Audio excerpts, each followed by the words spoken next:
I'm bringing you a review of a gun that I never thought I would own, and this is a Sig P220.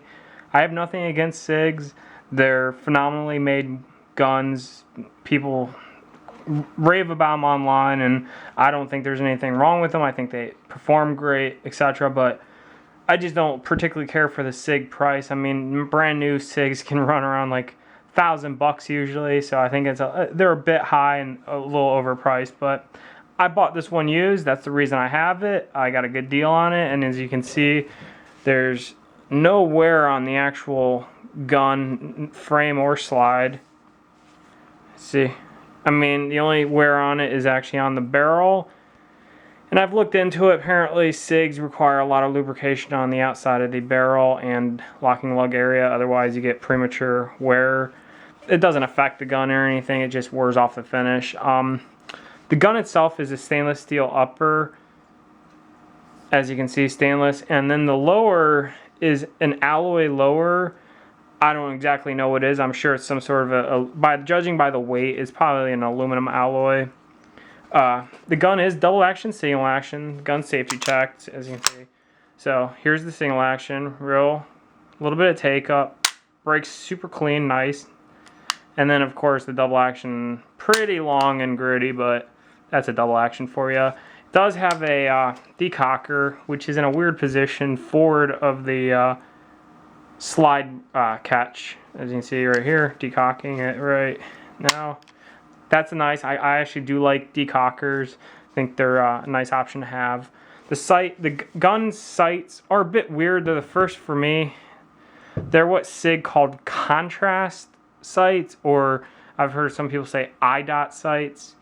So takes a little getting used to. And also the biggest thing, when I first shot this gun, I couldn't figure out why it was shooting so low. Sig, their duty guns, like military and police guns, they're all designed as combat sights. So you put the front dot on where you want the bullet to hit.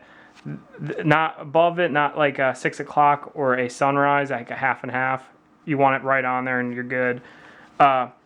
I do have a little minor issue. The sights were bumped by probably the previous owner. He probably adjusted them to compensate for him not shooting well. So I have to get them pushed back. But other than that, the gun shoots extremely accurate. The rounds are all in a very tight group. Oh, I should mention, it does feature a full Picatinny Rail. This model at least does. Not all 220s have that, but this one does. So here, I'll break the gun down and let everybody see the inside. It breaks down like any modern gun, you know. Take down the lever and boom, slides off.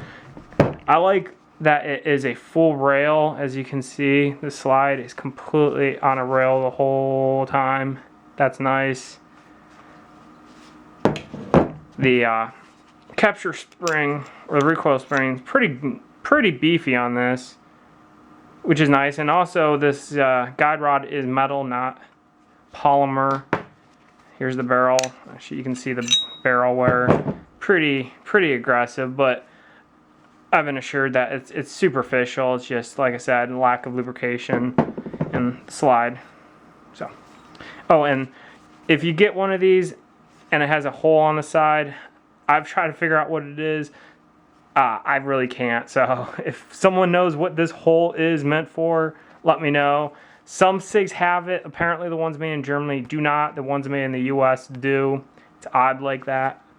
Oh, I should mention that it is a single stack. You get 2 mags with it, which, by the way, the Sig mags are not cheap. They're like $40, $45. I just went ahead and ordered 3 ACT mags, which I hear are just as good, and they're half the cost. But nice mags. Good gun. I like the grip. Pretty comfy. It's kind of thick, but you know what? I like that. I mean, helps if you don't want it too thin in the back. Otherwise, I don't think you can get a nice hold on it, especially for 45. But that's my Sig. I wanted a full size 45. I love 45, and I wanted an all metal gun. I was actually debating this versus a M&P 45. I kind of shot away from the M&P 45 mainly because I wanted a full metal gun, no polymer, But also the MMP I was looking at was that weird desert, flat dark earth one that had the safeties on the side, and I really find safeties on striker fired guns idiotic and annoying, so I've got this one instead. So there it is, great gun, shoots good, sights are a little off, but that's easy enough to fix. And yeah, I highly recommend them. If you find us to use Sig, I'd say go for it, buy it. Can't really justify a Sig brand new though, so I know I'm gonna get a little bit of Sig hate from the Sig lovers, but that's just my opinion on it. Alright, later guys.